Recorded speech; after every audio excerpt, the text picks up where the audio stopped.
ਉਹ ਅਬਨਾਸੀ ਪੁਰਖ ਹੈ, ਸਭ ਮੈਂ ਰਹਿਆ ਸਮਾਏ। ਤਤ ਵਿਚਾਰ ਜਹੈ ਮਥਰਾ,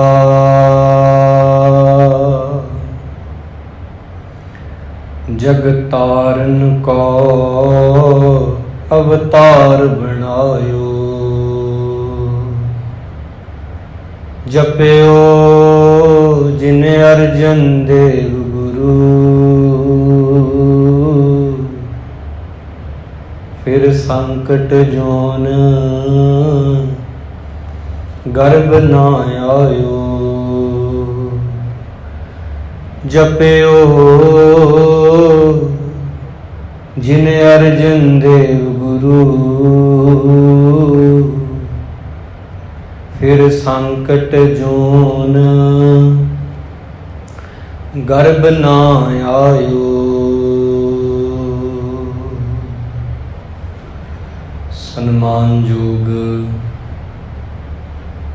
ਗੁਰੂ ਕੀ ਸਾਜੀ ਹੋਈ ਗੁਰੂ ਪਿਆਰੀ ਸੰਗਤ ਜੀ, ਗੁਰੂ ਸਾਹਿਬਾਨ ਨੇ ਸਾਡੇ ਉੱਪਰ ਕਿਰਪਾ ਕੀਤੀ ਹੈ, ਜੋ ਕਿ ਗੁਰੂ ਮਹਾਰਾਜ ਸੱਚੇ ਪਾਤਸ਼ਾਹ ਜੀ ਦਾ, ਗੁਰੂ ਅਰਜਨ ਦੇਵ ਜੀ ਸਾਹਿਬ ਜੀ, ਇਹਨਾਂ ਦਾ ਸ਼ਹੀਦੀ ਗੁਰਪੁਰਬ ਆਪਾਂ ਹਰ ਸਾਲ ਹੀ ਮਨਾਉਂਦੇ ਹਾਂ। ਇਹ ਗੁਰੂ ਸਾਹਿਬ ਦੀ ਕਿਰਪਾ ਦੀ ਨਿਸ਼ਾਨੀ ਹੁੰਦੀ ਆ, ਜਦੋਂ ਆਪਾਂ ਆਪਣੇ ਤੋਂ ਬਹੁਤ ਉੱਚੀਆਂ ਹਸਤੀਆਂ ਉਹਨਾਂ ਦੀ ਯਾਦ ਵਿੱਚ ਬਹਿੰਦੇ ਹਾਂ, ਸਜਦੇ ਹਾਂ। ਸੋ ਗੁਰ ਇਤਿਹਾਸ ਦੀ ਕਥਾ ਆਪਾਂ ਆਰੰਭ ਕਰੀਏ ਸੰਗਤ ਜੀ। ਉਸ ਤੋਂ ਪ੍ਰਥਮ ਸਾਰੀਆਂ ਸੰਗਤਾਂ ਪਿਆਰ ਦੇ ਨਾਲ ਮਨ ਕਰਕੇ ਹਾਜ਼ਰੀ ਲਵਾਉਂਦੇ ਹੋਏ ਗੁਰੂ ਸਾਹਿਬ ਜੀ ਦੀ ਫਤਿਹ ਪ੍ਰਵਾਨ ਕਰੋ ਜੀ। ਵਾਹਿਗੁਰੂ ਜੀ ਕਾ ਖਾਲਸਾ, ਵਾਹਿਗੁਰੂ ਜੀ ਕੀ ਫਤਿਹ। ਆਪ ਸਰਬੱਤ ਸੰਗਤਾਂ ਜਾਣਦੇ ਹੋ ਕਿ ਪਰਸੋਂ ਦਿਨ ਤੋਂ ਲੈ ਕੇ ਸਾਰੀਆਂ ਸੰਗਤਾਂ ਨੇ ਸਹਿਯੋਗ ਦਿੱਤਾ।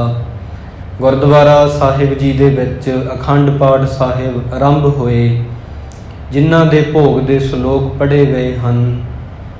ਅਰਦਾਸ ਬੇਨਤੀ ਹੋਈ ਹੈ ਤੇ ਹੁਣ ਸੰਗਤਾਂ ਗੁਰੂ ਕੇ ਲੰਗਰਾਂ ਵਿੱਚ ਸੇਵਾ ਕਰ ਰਹੀਆਂ ਨੇ। ਠੰਡੇ ਮਿੱਠੇ ਜਲ ਦੀ ਜੋ ਛਬੀਲ ਸੰਗਤਾਂ ਵਾਸਤੇ ਤਿਆਰ ਹੋਣੀ ਆ, ਨੌਜਵਾਨ ਵੀਰ ਤੇ ਛੋਟੇ ਛੋਟੇ ਬੱਚੇ ਤੇ ਸਾਰੇ ਉਹਦੇ ਵਿੱਚ ਰਲ ਕੇ ਸੇਵਾ ਕਰ ਰਹੇ ਆ। ਤੇ ਕੁਝ ਸੰਗਤਾਂ ਉਹਦੇ ਵਿੱਚੋਂ ਆਪਾਂ ਰਲ ਮਿਲ ਕੇ ਗੁਰੂ ਦੇ ਇਤਿਹਾਸ ਨੂੰ ਸਰਵਣ ਕਰਨ ਲਈ ਇਕੱਤਰ ਹੋਏ ਹਾਂ। ਸੋ ਗੁਰੂ ਪਿਆਰਿਓ, ਇੱਕ ਸ਼ਬਦ ਹੈ ਸ਼ਹੀਦ।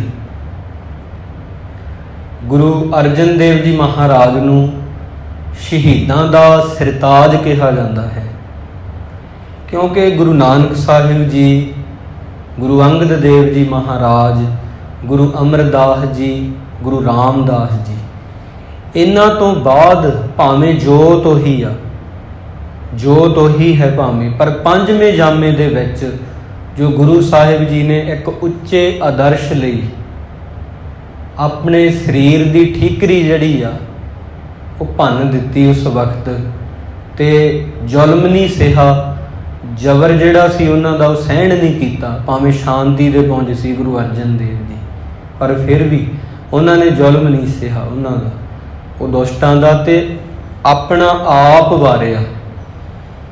ਤੇ ਇਹ ਉਹ ਪੰਕਤੀ ਹੈ ਜਿਹਨੂੰ ਕਿਹਾ ਜਾਂਦਾ, ਤਨ ਮਨ ਕਾਟ ਕਾਟ ਸਭ ਅਰਪੀ, ਵਿੱਚ ਅਗਨੀ ਆਪ ਜਲਾਈ।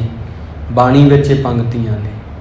ਤਾਂ ਉਹ ਵੀ ਦਿਨ ਸੀ ਕਦੇ ਜਦੋਂ ਗੁਰੂ ਅਰਜਨ ਦੇਵ ਜੀ ਮਹਾਰਾਜ ਇੱਕ ਦਿਨ ਹਰਿਮੰਦਰ ਸਾਹਿਬ ਦੀ ਜਦੋਂ ਨੀਂਹ ਰਖਵਾਈ ਆ ਸਾਈਂ ਮੀਆਂ ਮੀਰ ਜੀ ਤੋਂ, ਇੱਕ ਮੁਸਲਮਾਨ ਫਕੀਰ ਤੋਂ, ਉਦੋਂ ਉਹਨਾਂ ਆਖਿਆ ਸੀ ਕੁਝ ਦਿਨ ਬਾਅਦ ਕਿ ਗੁਰੂ ਜੀ, ਕੀ ਇਹ ਪੰਕਤੀ ਹੋਈ ਹੈ ਕਿ ਕਲਪਨਾ ਹੀ ਆ ਕਿ ਸੱਚ ਵੀ ਹੋ ਸਕਦਾ ਹੈ ਕਿ ਕੋਈ ਆਪਣਾ ਤਨ ਮਨ ਕਾਟ ਕਾਟ ਸਭ ਅਰਪੀ, ਵਿੱਚ ਅਗਨੀ ਆਪ ਜਲਾਈ, ਕਿ ਇਹ ਕੋਈ ਕਵੀ ਦੀ ਕਲਪਨਾ ਹੀ ਆ ਕਿ ਵੈਸੇ ਜਿਵੇਂ ਕਵੀ ਸੋਚ ਕੇ ਕਈ ਵਾਰ ਲਿਖ ਦਿੰਦੇ ਆ ਖਿਆਲੀ ਢੰਗ ਨਾਲ ਕਿ ਇਹ ਕਲਪਨਾ ਹੀ ਆ, ਕਿ ਇਹ ਸੱਚ ਹੋ ਸਕਦਾ, ਵੀ ਕੋਈ ਇੱਦਾਂ ਵੀ ਹੋ ਸਕਦਾ ਇਸ ਤਰ੍ਹਾਂ। ਤਾਂ ਉਦੋਂ ਪਹਿਲਾਂ ਗੁਰੂ ਨਾਨਕ ਸਾਹਿਬ ਜੀ ਨੇ ਪ੍ਰਚਾਰ ਕੀਤਾ ਸੀ, ਗੁਰੂ ਅੰਗਦ ਦੇਵ ਜੀ ਨੇ ਗੁਰਮੁਖੀ ਨੂੰ ਅੱਗੇ ਤੋਰਿਆ, ਗੁਰੂ ਅਮਰਦਾਸ ਜੀ ਮਹਾਰਾਜ ਨੇ ਬਹੁਤ ਹੀ ਗਲਤ ਮਰਿਆਦਾਵਾਂ ਜਿਹੜੀਆਂ ਚੱਲੀਆਂ ਸੀ, ਪ੍ਰਥਾ ਜਿਹਨੂੰ ਸਤੀ ਪ੍ਰਥਾ ਕਹਿੰਦੇ ਆ, ਉਹਨਾਂ ਨੂੰ ਰੋਕ ਕੇ ਅੱਗੇ ਮਹਾਰਾਜ ਵਧੇ। ਗੁਰੂ ਰਾਮਦਾਸ ਜੀ ਮਹਾਰਾਜ ਨੇ ਰਾਮਦਾਸਪੁਰ, ਇਹ ਅੰਮ੍ਰਿਤਸਰ ਜਿਹਨੂੰ ਸ਼ਹਿਰ ਕਹਿੰਦੇ ਆ, ਪਹਿਲਾ ਨਾਮ ਇਹਦਾ ਗੁਰੂ ਕਾ ਚੱਕ ਸੀ, ਇਹ ਵਸਾਇਆ ਸੀ। ਤਾਂ ਪਹਿਲਾਂ ਕਿਸੇ ਨੇ ਸੋਚਿਆ ਨਹੀਂ ਸੀ ਕਿ ਸਿੱਖੀ ਦੇ ਵਿੱਚ ਕੋਈ ਇੱਦਾਂ ਆਪਦੇ ਆਪ ਨੂੰ ਇੱਦਾਂ ਕੁਰਬਾਨ ਕਰ ਦੂਗਾ। ਤਾਂ ਸਾਈਂ ਜੀ ਨੇ ਜਦੋਂ ਪੁੱਛਿਆ ਨਾ ਕਿ ਇਹ ਹੋ ਸਕਦਾ, ਗੁਰੂ ਸਾਹਿਬ ਜੀ ਉਸ ਦਿਨ ਬੋਲੇ ਨਹੀਂ ਸੀ ਉੱਥੇ, ਕਿਉਂਕਿ ਉਹ ਕਹਿੰਦੇ ਸੀ ਜੇ ਮੈਂ ਸ਼ਬਦਾਂ ਨਾਲ ਬੋਲ ਕੇ ਜਵਾਬ ਦੇਵਾਂਗਾ ਸਾਈਂ ਜੀ ਨੂੰ, ਹੋ ਸਕਦਾ ਸ਼ੱਕ ਰਹਿ ਜੇ ਕਿਤੇ ਮਨ 'ਚ।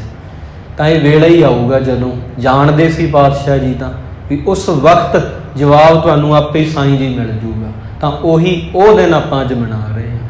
ਤੇ ਸ੍ਰੀ ਗੁਰੂ ਅਰਜਨ ਦੇਵ ਜੀ ਮਹਾਰਾਜ ਦਾ ਪ੍ਰਕਾਸ਼ 1563 ਈਸਵੀ ਦੇ ਵਿੱਚ ਗੋਇੰਦਵਾਲ ਸਾਹਿਬ ਦੀ ਪਾਵਨ ਧਰਤੀ ਉੱਪਰ ਮਾਤਾ ਭਾਨੀ ਜੀ ਤੇ ਪਿਤਾ ਜੀ ਬਹੁਤ ਉੱਚੀ ਹਸਤੀ, ਪਿਆਰੇ ਦੇ ਪਿਆਰੇ ਗੁਰੂ ਰਾਮਦਾਸ ਜੀ ਮਹਾਰਾਜ, ਉਹਨਾਂ ਦੇ ਗ੍ਰਹਿ ਵਿਖੇ ਪ੍ਰਕਾਸ਼ ਹੋਇਆ ਗੁਰੂ ਅਰਜਨ ਦੇਵ ਜੀ ਦਾ। ਸਾਰਿਆਂ ਤੋਂ ਆਪ ਜੀ ਛੋਟੇ ਸਨ, 3 ਪੁੱਤਰ ਸੀ ਗੁਰੂ ਰਾਮਦਾਸ ਜੀ ਦੇ, ਤੇ ਸਭ ਤੋਂ ਵੱਡੇ ਬਾਬਾ ਪ੍ਰਿਥੀ ਚੰਦ ਜੀ, ਫਿਰ ਬਾਬਾ ਮਹਾਦੇਵ ਜੀ, ਫਿਰ ਸ੍ਰੀ ਗੁਰੂ ਅਰਜਨ ਦੇਵ ਜੀ। ਇਸ ਤਰ੍ਹਾਂ ਸ੍ਰੀ ਗੁਰੂ ਅਰਜਨ ਦੇਵ ਜੀ ਮਹਾਰਾਜ ਦਾ ਜਿਹੜਾ ਸੁਭਾਅ ਸੀਗਾ, ਬਹੁਤ ਜ਼ਿਆਦਾ ਨੇਕ ਦਿਲ, ਪਾਕ ਦਿਲ, ਤੇ ਕੋਲ ਬਹਿੰਦੇ ਜਿਨ੍ਹਾਂ ਦੇ ਸ਼ਾਂਤੀ ਆਉਂਦੀ ਸੀ।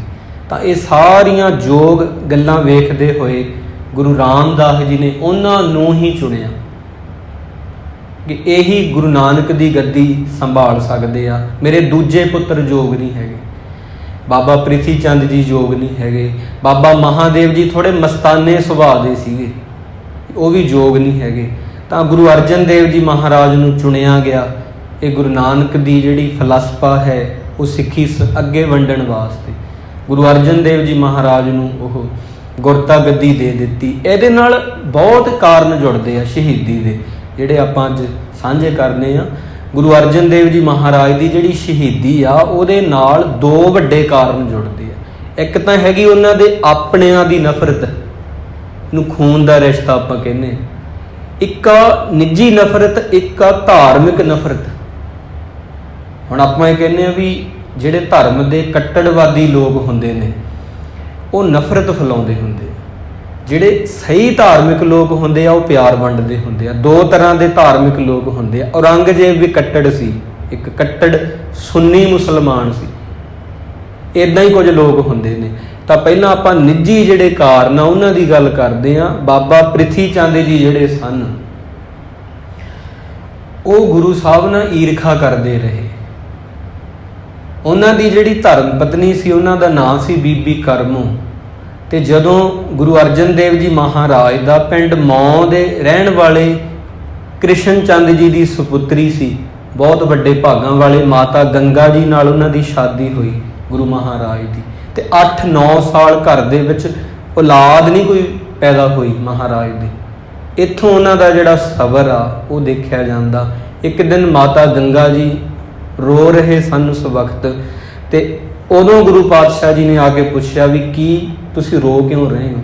ਤਾਂ ਉਹ ਕਹਿਣ ਲੱਗੇ ਜੋ ਬਾਬਾ ਪ੍ਰਿਥੀ ਚੰਦ ਦੀ ਪਤਨੀ ਆ ਉਹ ਮੈਨੂੰ ਮਿਹਣਾ ਮਾਰਦੀ ਆ ਕਿ ਇਹਨਾਂ ਦੇ ਘਰ ਵਿੱਚ ਜੋ ਕੁਝ ਆ ਉਹ ਸਾਡਾ ਹੀ ਆ, ਇਹਨਾਂ ਦੇ ਕਿਹੜਾ ਕੋਈ ਔਲਾਦ ਹੋਈ ਆ। ਇਸ ਤਰ੍ਹਾਂ ਸ਼ਬਦ ਵਰਤੇ। ਤਾਂ ਕੁਝ ਅਪ ਸ਼ਬਦ ਜਿਹੜੇ ਆਪਾਂ ਸਟੇਜ ਤੇ ਨਹੀਂ ਬੋਲ ਸਕਦੇ। ਤਾਂ ਜਿਵੇਂ ਇੱਕ ਇਸਤਰੀ ਜਿਹੜੀ ਆ ਇਖਲਾਕ ਤੋਂ ਡਿੱਗ ਕੇ ਬੋਲ ਸਕਦੀ ਆ ਇੱਕ ਦੂਜੀ ਔਰਤ ਨੂੰ, ਉਹਨੇ ਉਹ ਸ਼ਬਦ ਬੋਲੇ ਮਾਤਾ ਗੰਗਾ ਜੀ ਨੂੰ।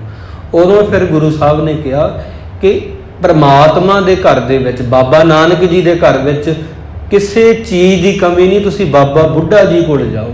ਤਾਂ ਉਹ ਬਾਬਾ ਬੁੱਢਾ ਜੀ ਕੋਲ ਬੀੜ ਸਾਹਿਬ ਜਾਂਦੇ ਆ, ਤੇ ਉਹਨਾਂ ਦੇ ਘਰ ਵਿੱਚ ਫਿਰ 9 ਸਾਲ ਬਾਅਦ ਗੁਰੂ ਮਹਾਰਾਜ ਦੇ 6ਵੇਂ ਪਾਤਸ਼ਾਹ ਜੀ ਦਾ ਅਵਤਾਰ ਹੁੰਦਾ ਹੈ।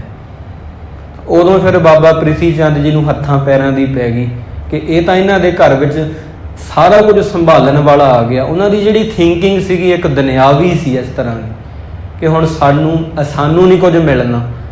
ਤਾਂ ਉਹ ਅੱਗੇ ਜਾ ਕੇ ਫਿਰ ਉਹਨਾਂ ਲੋਕਾਂ ਨਾਲ ਰਲ ਗਏ। ਇੱਕ ਸੁਲੇਹੀ ਖਾਂ ਸੀ, ਉਹਦੇ ਨਾਲ ਜਾ ਕੇ ਰਲੇ। ਇਸ ਤਰ੍ਹਾਂ ਬਹੁਤ ਤਰ੍ਹਾਂ ਦੇ ਵਿਅਕਤੀ ਸੀ ਜਿਨ੍ਹਾਂ ਨੂੰ ਮਹਾਰਾਜ ਦੇ ਨਾਲ ਈਰਖਾ ਸੀ, ਉਹਨਾਂ ਨੇ ਕੜੀ ਜੋੜ ਲਈ, ਰਿਸ਼ਤੇ ਬਣਾਏ ਉਹਨਾਂ ਦੇ ਨਾਲ। ਤਾਂ ਇਹ ਨਿੱਜੀ ਨਫ਼ਰਤ ਵਿੱਚੋਂ ਗੁਰੂ ਅਰਜਨ ਦੇਵ ਜੀ ਨੂੰ ਲੰਘਣਾ ਪਿਆ ਉਦੋਂ, ਉਹਨਾਂ ਸਮਿਆਂ ਵਿੱਚ। ਜਿਵੇਂ ਆਪਾਂ ਹੁਣ ਕਹਿੰਦੇ ਹਾਂ ਵੀ ਹੁਣ ਈਰਖਾ ਹੈ, ਨਹੀਂ, ਉਦੋਂ ਵੀ ਈਰਖਾ ਸੀ।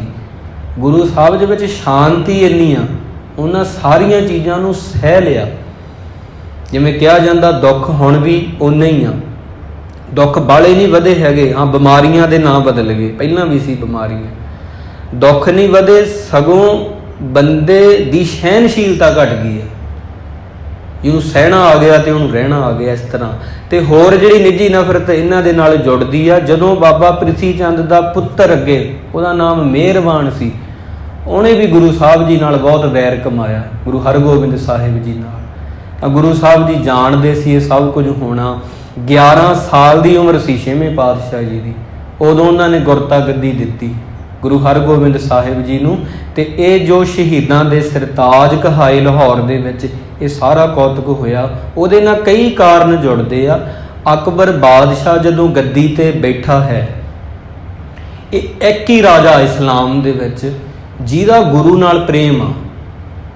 ਬਾਕੀ ਗੁਰੂਆਂ ਨੇ ਸਾਰਿਆਂ ਨੂੰ ਪ੍ਰੇਮ ਕੀਤਾ, ਪਰ ਜਿਹੜੇ ਰਾਜੇ ਹਨ ਉਹਨਾਂ ਵਿੱਚੋਂ ਜਿਹੜਾ ਇਸਲਾਮ ਦਾ ਰਾਜਾ ਬਾਬਰ ਹੋਇਆ, ਹਮਾਯੂੰ ਹੋਇਆ, ਹਮਾਯੂੰ ਨੂੰ ਵੀ ਗੁਰੂ ਅੰਗਦ ਦੇਵ ਜੀ ਨੂੰ ਮਾਰਨ ਵਾਸਤੇ ਤਲਵਾਰ ਕੱਢ ਲਈ ਸੀ, ਪਰ ਗੁਰੂ ਸਾਹਿਬ ਨੇ ਆਖਿਆ ਸੀ ਨਿਹੱਥਿਆਂ ਤੇ ਤੂੰ ਵਾਰ ਕਰਨਾ ਚਾਹੁੰਦਾ, ਪਰ ਤੂੰ ਉਦੋਂ ਨਹੀਂ ਤੇਰੀ ਤਲਵਾਰ ਚੱਲੀ ਜਦੋਂ ਸ਼ੇਰ ਸ਼ਾਹ ਸੂਰੀ ਤੈਨੂੰ ਮਾਰਨ ਲਈ ਆਇਆ, ਉੱਥੋਂ ਤੂੰ ਡਰ ਕੇ ਭੱਜ ਆਇਆ, ਨਿਹੱਥਿਆਂ ਤੇ ਤੂੰ ਵਾਰ ਕਰਦਾ।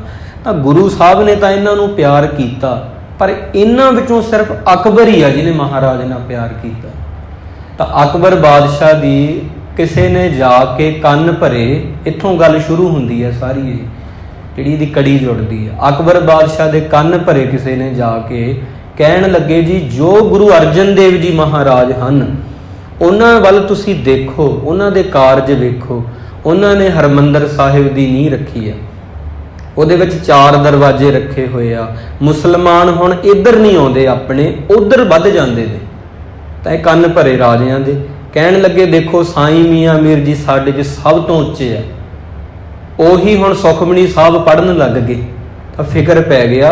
ਤਾਂ ਉਦੋਂ ਦਾ ਇੱਕ ਬਹੁਤ ਕੱਟੜ ਬੰਦਾ ਸੀ ਜਿਹਦਾ ਨਾਮ ਸੀ ਸ਼ੇਖ ਫਰੀਦ ਬੁਖਾਰੀ। ਇੱਕ ਤਾਂ ਬਾਬਾ ਫਰੀਦ ਜੀ ਹਨ ਨਾ, ਸ਼ੇਖ ਫਰੀਦ ਸ਼ੱਕਰ ਗੰਜ, ਗੰਜੇ ਸ਼ੱਕਰ, ਉਹ ਨਹੀਂ, ਇੱਕ ਸ਼ੇਖ ਫਰੀਦ ਬੁਖਾਰੀ ਨਾਮ ਦਾ ਬੰਦਾ ਸੀ। ਇਹ ਖਲੀਫਾ ਮੰਨਿਆ ਜਾਂਦਾ ਸੀ। ਇਹ ਇੰਨਾ ਜ਼ਿਆਦਾ ਕੱਟੜ ਸੀ, ਇਹ ਸਹਿ ਨਹੀਂ ਸਕਿਆ ਕਿ ਗੁਰੂ ਅਰਜਨ ਦੇਵ ਜੀ ਮਹਾਰਾਜ ਨੇ ਇੱਕ ਹਰਮੰਦਰ ਸਾਹਿਬ ਬਣਾਇਆ, ਤਰਨ ਤਾਰਨ ਮਹਾਰਾਜ ਨੇ ਵਸਾਇਆ, ਸ਼ੇਹਰਟਾ ਨਗਰ ਗੁਰੂ ਅਰਜਨ ਦੇਵ ਜੀ ਨੇ ਵਸਾਇਆ, ਕਈ ਖੂਹ ਲਵਾਏ ਮਹਾਰਾਜ ਨੇ ਉੱਥੇ, ਕਈ ਬਾਗ ਲਵਾਏ ਗੁਰੂ ਅਰਜਨ ਦੇਵ ਜੀ ਨੇ, ਬਹੁਤ ਪੌਦੇ ਲਗਵਾਏ, ਸਭ ਹੀ ਭਲਾਈ ਦੇ ਕੰਮ ਕੀਤੇ ਜੋ ਗੁਰੂ ਸਾਹਿਬ ਕਰਦੇ ਆ। ਪਰ ਜਿਹੜੀ ਇਹਨਾਂ ਦੇ ਅੰਦਰ ਨਫ਼ਰਤ ਸੀ ਉਹ ਇਹ ਸੀ ਕਿ ਜਿਹੜੇ ਲੋਕ ਕਬਰਾਂ ਨੂੰ ਮੰਨਦੇ ਸੀਗੇ, ਸਖੀ ਸਰਵਰ ਨੂੰ ਮੰਨਦੇ ਸੀ, ਜਿਵੇਂ ਕਿ ਭਾਈ ਮੰਝ ਜੀ 12 ਪਿੰਡਾਂ ਦੇ ਚੌਧਰੀ ਸੀ, ਉਹ ਗੁਰੂ ਅਰਜਨ ਦੇਵ ਜੀ ਦੇ ਸਿੱਖ ਬਣ ਗਏ। ਇਹ ਜਿਹੜਾ ਸ਼ੇਖ ਫਰੀਦ ਬੁਖਾਰੀ ਸੀ ਨਾ, ਇਹ ਸਹਿ ਨਹੀਂ ਸਕਿਆ ਇਹ ਗੱਲਾਂ। ਭਾਈ ਲੰਗਾ ਜੀ ਪਹਿਲਾਂ ਸਖੀ ਸਰਵਰ ਨੂੰ ਮੰਨਦੇ ਸੀ, ਉਹ ਸਾਰੇ ਹੀ ਸਿੱਖ ਬਣ ਗਏ। ਜਿਹੜੇ ਧਰਮ ਦੇ ਕੱਟੜ ਲੋਕ ਹੁੰਦੇ ਨੇ ਉਹ ਕਦੇ ਵੀ ਨਹੀਂ ਇਹ ਚੀਜ਼ਾਂ ਸਹਿ ਸਕਦੇ ਵੀ ਕੋਈ ਕੁਰਾਨ ਸ਼ਰੀਫ ਛੱਡ ਕੇ ਕੋਈ ਸੁਖਮਨੀ ਸਾਹਿਬ ਦਾ ਗੁਟਕਾ ਪੜ੍ਹਦੇ ਆ, ਕਦੇ ਵੀ ਨਹੀਂ ਉਹ ਬਰਦਾਸ਼ਤ ਕਰ ਸਕਦੇ। ਜਿਹੜੇ ਗੁਰੂ ਸਾਹਿਬ ਜੀ ਆ ਸਾਡੇ, ਉਹਨਾਂ ਗੁਰੂ ਗੋਬਿੰਦ ਸਿੰਘ ਜੀ ਮਹਾਰਾਜ ਦੇ ਬਚਨ ਆ ਵੀ ਹੋਰ ਗ੍ਰੰਥਾਂ ਨੂੰ ਪੜ੍ਹੋ, ਪਰ ਪੱਖ ਤੁਸੀਂ ਸਿੱਖੀ 'ਚ ਹੀ ਰਹੋ ਪਰ ਹੋਰ ਪੜ੍ਹੋ। ਪਰ ਜਿਹੜੇ ਧਰਮ ਦੇ ਕੱਟੜ ਲੋਕ ਆ ਉਹ ਨਹੀਂ ਸਹਿ ਸਕਦੇ। ਤਾਂ ਅਕਬਰ ਬਾਦਸ਼ਾਹ ਦੇ ਕਿਸੇ ਨੇ ਕੰਨ ਭਰੇ ਜਾ ਕੇ ਕਿ ਗੁਰੂ ਸਾਹਿਬ ਜੀ ਇੱਕ ਗ੍ਰੰਥ ਦੀ ਸੰਪਾਦਨਾ ਕਰ ਰਹੇ ਆ, ਉਹ ਗੁਰੂ ਗ੍ਰੰਥ ਸਾਹਿਬ ਜੀ ਸੀਗੇ। ਕਹਿਣ ਲੱਗੇ ਉਹਦੇ ਵਿੱਚ ਮੁਸਲਮਾਨਾਂ ਬਾਰੇ ਗਲਤ ਲਿਖਿਆ ਹੋਇਆ, ਤੁਸੀਂ ਇੱਕ ਹਿੰਦੁਸਤਾਨ ਦੇ ਰਾਜੇ ਹੋ, ਬੁਲਾਓ ਉਹਨਾਂ ਨੂੰ, ਉਹਨਾਂ ਦੇ ਗ੍ਰੰਥ ਲੈ ਕੇ ਆਉਣ ਆਪਣਾ, ਤੇ ਉਹਦੇ ਵਿੱਚੋਂ ਸਾਰਾ ਕੁਝ ਤੁਸੀਂ ਜਾਂਚੋ ਤੇ ਉਹਨਾਂ ਨੂੰ ਸਜ਼ਾ ਦਿਓ। ਅਕਬਰ ਬਾਦਸ਼ਾਹ ਬਹੁਤ ਚੰਗਾ ਰਾਜਾ ਸੀ, ਗੁਰੂਆਂ ਦੇ ਨਾਲ ਇਹਦੀ ਚੰਗੀ ਬਣਦੀ ਸੀ। ਗੁਰੂ ਅਮਰਦਾਸ ਜੀ ਮਹਾਰਾਜ ਕੋਲ ਆਉਂਦਾ ਰਿਹਾ, ਇਹਨੇ ਕਰ ਵੀ ਮਾਫ ਕੀਤਾ ਸਿੱਖਾਂ ਦਾ, ਇੱਕ ਚੰਗਾ ਰਾਜਾ ਹੋਇਆ ਆਪਦੇ ਕਾਲ ਦੇ ਵਿੱਚ।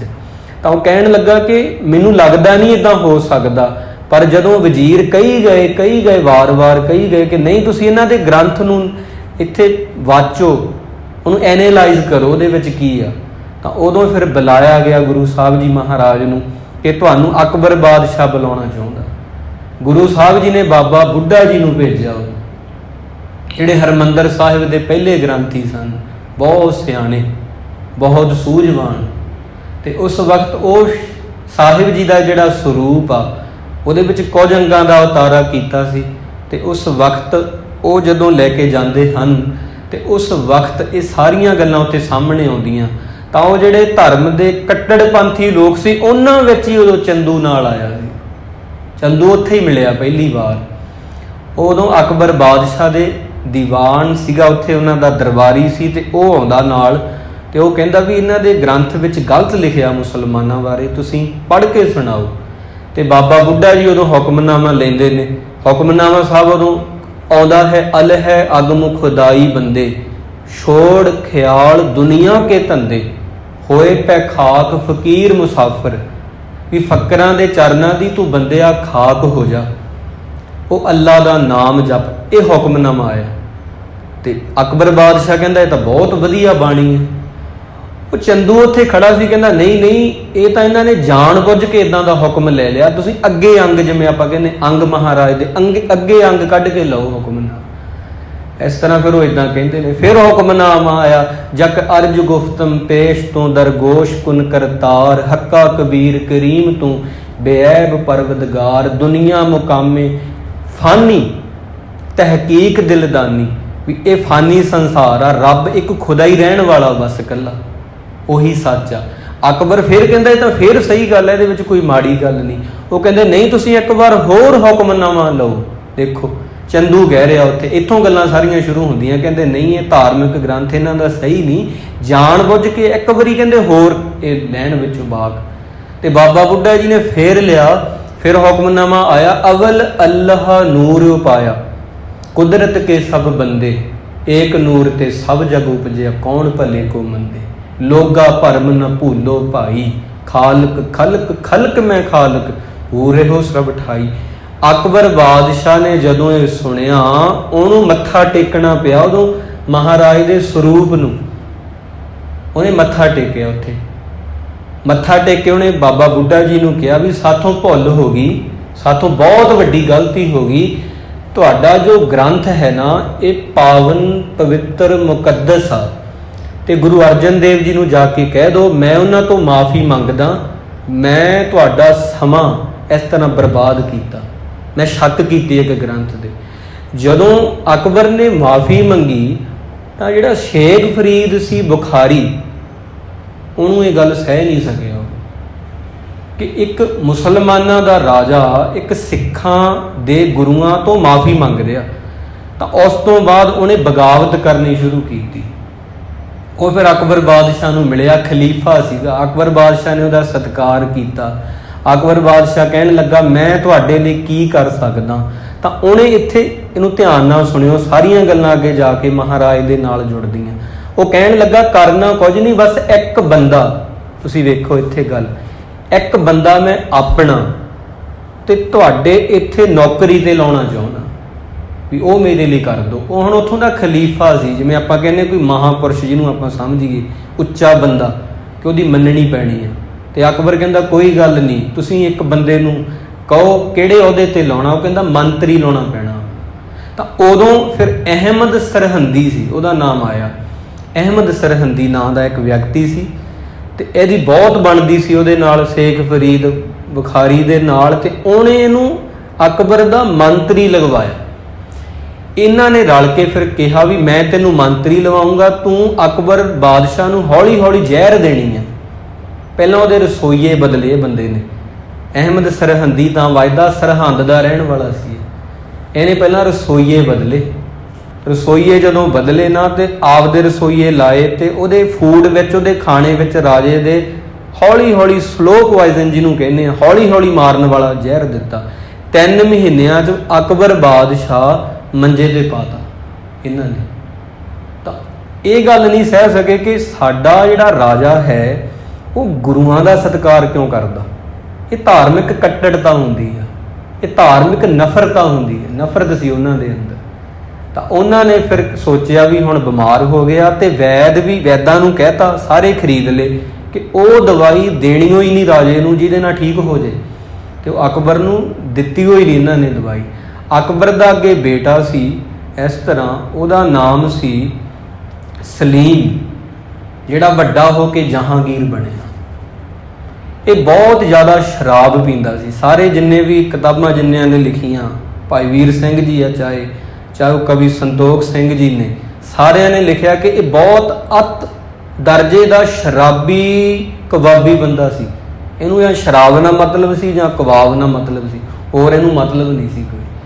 ਤਾਂ ਫਿਰ ਬਾਅਦ ਵਿੱਚ ਇਹਨਾਂ ਨੇ ਕੀ ਆਖਿਆ ਕਿ ਅਸੀਂ ਤੈਨੂੰ ਰਾਜ ਦਵਾ ਦਿੰਦੇ ਹਾਂ, ਤੇ ਤੈਨੂੰ ਜੇ ਰਾਜ ਦਵਾਈਏ ਗੱਦੀ ਤੇ ਤਾਂ ਤੂੰ ਬੈਠੇਗਾ। ਇਹ ਅਹਿਮਦ ਸਰਹੰਦੀ ਨੇ ਕਿਹਾ ਗੱਦੀ ਤੇ ਤੂੰ ਹੀ ਬੈਠੇਗਾ, ਪਰ ਚੱਲੂਗੀ ਸਾਡੀ। ਜਿਵੇਂ ਕਈ ਵਾਰ ਇਉਂ ਲੱਗਦਾ ਵੀ ਕੋਈ ਰਾਜਾ ਹੁੰਦਾ ਨਾ, ਜਿਹੜੇ ਰਾਜੇ ਨੂੰ ਗੱਦੀ ਤੇ ਬਿਠਾਉਂਦੇ ਆ, ਚੱਲਦੀ ਉਹਨਾਂ ਦੀ ਹੁੰਦੀ, ਆਪਾਂ ਨੂੰ ਲੱਗਦਾ ਵੀ ਰਾਜਾ ਕੁਝ ਕਰ ਰਿਹਾ, ਨਹੀਂ, ਇਹ ਬੰਦੇ ਉਹਨਾਂ ਤੋਂ ਕਰਵਾ ਰਹੇ ਹੁੰਦੇ ਪਿੱਛੇ। ਤਾਂ ਅਹਿਮਦ ਸਰਹੰਦੀ ਤੇ ਸ਼ੇਖ ਫਰੀਦ ਬੁਖਾਰੀ ਇਹੋ ਜਿਹੇ ਦੋ ਬੰਦੇ ਸੀ ਜਿਨ੍ਹਾਂ ਨੇ ਬਗਾਵਤ ਕਰਕੇ ਅਕਬਰ ਬਾਦਸ਼ਾਹ ਨੂੰ ਇੱਦਾਂ ਧੋਖੇ ਨਾਲ ਮਰਵਾਇਆ। ਹੌਲੀ ਹੌਲੀ ਦਿੱਤਾ ਜ਼ਹਿਰ, ਮਾਰ ਦਿੱਤਾ। ਤੇ ਜਹਾਂਗੀਰ ਜਿਹੜਾ ਪਹਿਲਾ ਨਾਮ ਸਲੀਮ ਸੀ, ਜਿਹੜਾ ਬਿਲਕੁਲ ਵੀ ਨਹੀਂ ਲਾਇਕ ਹੈਗਾ, ਬਿਲਕੁਲ ਵੀ ਨਹੀਂ ਲਾਇਕ ਸੀਗਾ ਗੱਦੀ ਤੇ ਬਹਿਣ ਦਾ, ਤਾਂ ਉਹਨੂੰ ਗੱਦੀ ਦੇ ਦਿੱਤੀ। ਹਿੰਦੁਸਤਾਨ ਦਾ ਉਹ ਰਾਜਾ ਬਣਿਆ। ਉਸ ਤੋਂ ਬਾਅਦ ਉਹਦੇ ਕੰਨ ਭਰਨੇ ਸ਼ੁਰੂ ਕਰ ਦਿੱਤੇ। ਕਹਿਣ ਲੱਗੇ ਜੋ ਗੁਰੂ ਅਰਜਨ ਦੇਵ ਜੀ ਹਨ ਉਹਨਾਂ ਨੂੰ ਕੋਲ ਬੁਲਾਓ ਇੱਥੇ, ਕਿਉਂਕਿ ਉਹਨਾਂ ਤੇ 3 ਵੱਡੇ ਦੋਸ਼ ਗੁਰੂ ਸਾਹਿਬ ਜੀ ਤੇ ਲਾਏ ਗਏ ਕਿ ਇਹਨਾਂ ਦਾ ਜਿਹੜਾ ਧਾਰਮਿਕ ਗ੍ਰੰਥ ਆ ਉਹਦੇ ਨਾਲ ਸਾਡੀ ਸਹਿਮਤੀ ਨਹੀਂ। ਜੇ ਉਦੋਂ ਹੀ ਸਹਿਮਤੀ ਹੋਊ ਜਦੋਂ ਹਜ਼ਰਤ ਮੁਹੰਮਦ ਸਾਹਿਬ ਦਾ ਨਾਮ ਹੀ ਦਰਜ ਕਰਨਗੇ ਵਿੱਚ, ਵੀ ਸਾਡੇ ਜਿਹੜੇ ਪੈਗੰਬਰ ਹੋਏ ਆ ਗੁਰੂ ਗ੍ਰੰਥ ਸਾਹਿਬ ਜੀ ਵਿੱਚ ਉਹਨਾਂ ਦਾ ਨਾਮ ਦਰਜ ਕਰਨ। ਪਹਿਲੀ ਸ਼ਰਤ ਇਹ ਰੱਖੀ ਗਈ। ਦੂਜੀ ਜਿਹੜੀ ਗੱਲ ਉਹ ਜੁੜਦੀ ਆ ਚੰਦੂ ਦੇ ਨਾਲ ਜਾ ਕੇ ਜੁੜਦੀ ਆ। ਚੰਦੂ ਦੀ ਜਿਹੜੀ ਧੀ ਸੀਗੀ, ਬੇਟੀ ਸੀ, ਉਹਦਾ ਰਿਸ਼ਤਾ ਪੁਰਾਣੇ ਜ਼ਮਾਨਿਆਂ ਵਿੱਚ ਜਿਵੇਂ ਲਾਗੀ ਹੁੰਦੇ ਸੀ ਉਹ ਕਰ ਆਉਂਦੇ ਸੀਗੇ। ਤਾਂ ਉਹ 5ਵੇਂ ਪਾਤਸ਼ਾਹ ਜੀ ਦੇ ਸੁਪੁੱਤਰ ਸਾਹਿਬਜ਼ਾਦੇ ਹਰਗੋਬਿੰਦ ਸਾਹਿਬ ਜੀ ਨਾਲ ਕਰ ਆਏ। ਜਦੋਂ ਵਾਪਸ ਆਉਂਦੇ ਨੇ ਤੇ ਚੰਦੂ ਕਹਿੰਦਾ ਤੁਸੀਂ ਕੀ ਕਰ ਆਏ ਹੋ? ਉਹਨੇ ਆਖਿਆ ਇਹ ਤੁਸੀਂ ਕੀ ਕੀਤਾ? ਤੇ ਉਹ ਜਿਹੜਾ ਚੁਬਾਰੇ ਦੀ ਇੱਟ ਜਿਹੜੀ ਆ ਮੋਰੀ ਨੂੰ ਲਾਤੀ, ਮੈਂ ਆਪਦੀ ਧੀ ਕਿਸੇ ਸੰਤ ਦੇ ਬੇਟੇ ਨਾਲ ਵਿਆਹੂੰਗਾ, ਇੱਦਾਂ ਆਖਿਆ ਸੀ। ਕੋਈ ਫੱਕਰ ਫਕੀਰਾਂ ਦੇ ਘਰੇ ਮੇਰੀ ਧੀ ਜਾਊ, ਇਹ ਨਹੀਂ ਹੋ ਸਕਦਾ। ਜਦੋਂ ਉਹਨੇ ਆਖਿਆ ਚੁਬਾਰੇ ਦੀ ਇੱਟ ਮੋਰੀ ਨੂੰ ਲਾਤੀ, ਦਿੱਲੀ ਦੀਆਂ ਸੰਗਤਾਂ ਨੂੰ ਪਤਾ ਲੱਗਾ ਕਿ ਬਾਬਾ ਨਾਨਕ ਜੀ ਦੇ ਘਰ ਲਈ ਇਹ ਸ਼ਬਦ ਵਰਤੇ। ਉਹਨਾਂ ਮਹਾਰਾਜ ਨੂੰ ਚਿੱਠੀ ਲਿਖੀ, ਗੁਰੂ ਸਾਹਿਬ ਜੀ ਚੰਦੂ ਆਪਦਾ ਕੁੜਮ ਬਣਨਾ ਚਾਹੁੰਦਾ ਨਾ, ਇਹਨੂੰ ਕਦੇ ਨਾ ਬਣਾਇਓ, ਕਦੇ ਵੀ ਇਹਦੇ ਨਾਲ ਨਾਤਾ ਨਾ ਜੋੜਿਓ। ਗੁਰੂ ਨਾਨਕ ਦੇ ਘਰ ਲਈ ਇਹ ਸ਼ਬਦ, ਗੁਰੂ ਨਾਨਕ ਨੂੰ ਇਹਨੇ ਮੋਰੀ ਆਖਿਆ, ਆਪਦੇ ਆਪ ਨੂੰ ਚੁਬਾਰਾ ਆਖਿਆ। ਚੁਬਾਰਾ ਉੱਚਾ ਹੁੰਦਾ ਜੀ, ਤੇ ਚੁਬਾਰਾ ਆਪਦੇ ਆਪ ਨੂੰ ਇਹਨੇ ਸਮਝਿਆ, ਉੱਚਾ ਮੰਨਦਾ। ਬਾਬੇ ਨਾਨਕ ਨੂੰ ਛੋਟਾ ਕਰਤਾ। ਗੁਰੂ ਸਾਹਿਬ ਨੇ ਸਾਫ਼ ਇਨਕਾਰ ਕਰਤਾ ਕਿ ਨਹੀਂ, ਤੇਰੀ ਧੀ ਦੇ ਨਾਲ ਭਾਵ ਕਿ ਸਾਨੂੰ ਉਹ 'ਚ ਕੋਈ ਦੋਸ਼ ਨਹੀਂ ਤੇਰੀ ਧੀ ਵਿੱਚ, ਪਰ ਤੇਰੇ ਹੰਕਾਰ ਕਰਕੇ ਅਸੀਂ ਤੇਰਾ ਰਿਸ਼ਤਾ ਨਹੀਂ ਲੈ ਸਕਦੇ। ਇੱਥੋਂ ਗੱਲ ਸਿੱਖਣ ਵਾਲੀ ਆ ਇਹ ਕਿ ਕਈ ਵਾਰ ਸਾਡੀ ਕਿਸੇ ਦੀ ਵੀ ਕੋਈ ਦੁਸ਼ਮਣੀ ਹੁੰਦੀ ਆ, ਉਹ ਬੱਚਿਆਂ ਰਾਹੀਂ ਕੱਢਦੇ ਆ।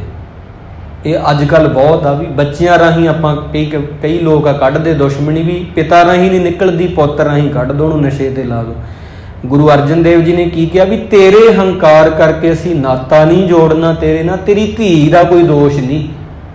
ਉਹ ਜਿਵੇਂ ਮੈਨੂੰ ਹਰਗੋਬਿੰਦ ਸਾਹਿਬ ਜੀ ਆ ਮੇਰਾ ਪੁੱਤਰ ਆ, ਉਵੇਂ ਹੀ ਮੈਨੂੰ ਉਹ ਪਿਆਰੀ ਆ। ਜਿਵੇਂ ਤੈਨੂੰ ਤੇਰੀ ਧੀ ਪਿਆਰੀ ਆ, ਮੈਨੂੰ ਮੇਰੀ ਵੀ ਧੀ ਆ ਉਹ, ਪਰ ਤੇਰੇ ਹੰਕਾਰ ਕਰਕੇ ਮੈਂ ਨਾਤਾ ਨਹੀਂ ਜੋੜਨਾ। ਦੂਜਾ ਕਾਰਨ ਇਹਦੇ ਨਾਲ ਇਹ ਜੁੜਦਾ ਹੈ।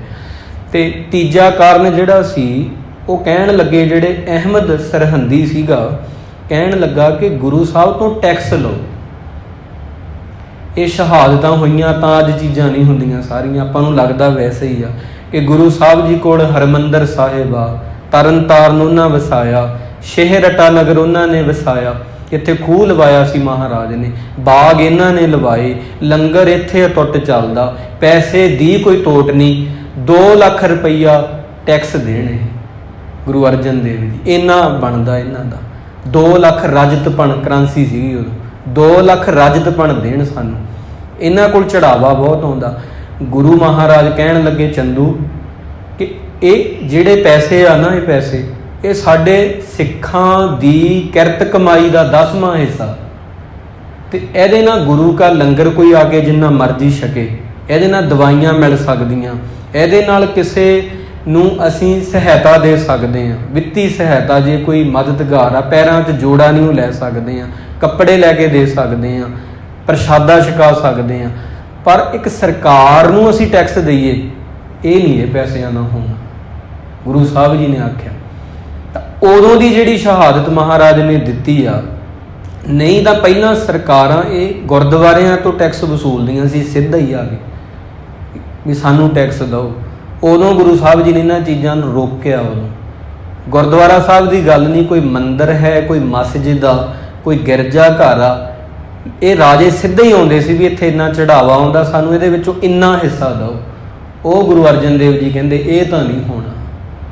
तो उदों अहमद सरहंदी जिहड़ा सी वो बहुत ज़्यादा इस तरह इन्ना ज़्यादा उहदे अंदर नफरत सी महाराज प्रति ना, उन्होंने शब्दां 'च नहीं दस्सिया जा सकदा। पता है की कहंदे ने, लिखदे ने कि जो गुरु अर्जन देव जी आ, इन्हां दी दुकान जिहड़ी आ 5 पुश्तां तो चली आउंदी है, तो झूठ की दुकान है। गुरु नानक साहब ने झूठ की दुकान तोड़ी, ये लिखते आपदियां लिखतां 'च। ਉਹਦੇ ਤੇ जहांगीर दे इन्हां ने सिग्नेचर करवाए, क्योंकि वो शराबी सी। जहांगीर नूं तां 6 महीने ते कुछ दिन होए सी बैठिਆਂ ਨੂੰ, ਜਦੋਂ महाराज की शहीदी हुंदी। 6 महीनों तां बंदे नूं ਇਹ नहीं पता लगता कि मैं कानून बनावां, की करां की ना करां। 6 महीने बहुत घੱਟ ਹੁੰਦੇ ਆ कि राजे नूं समझण लई, नाले वो शराबी सी। तां ਉਹ ਤੋਂ ਤਾਂ दस्तखत उत्थे करवाए गए वो चिट्ठी ते कि जिहड़ा गुरु अर्जन है, इन्हां दी 5 पुश्तां तो झूठ की दुकान जिहड़ी चल रही आ, उहनूं आपां बंद करवाउणा। जहांगीर उदों राजा सी, उहदे दस्तखत बिना ये हो नहीं सी सकदा। तां महाराज नूं इस तरह फिर भेजिया गया कि तुहानूं आउणा पैणा लाहौर। तो उस तो बाद ये लाहौर का गवर्नर बनिया, तो यदा नाम कई लेखक लिखते हैं कि इन्हें नाम मुर्तजा खां करिया अहमद सरहंदी ने। लाहौर का गवर्नर क्यों बनिया, इन्हें वो पदवी क्यों लई? अमृतसर लाहौर के अंडर सी, अमृतसर नूं चलना पैंदा सी लाहौर के कानून के मुताबिक।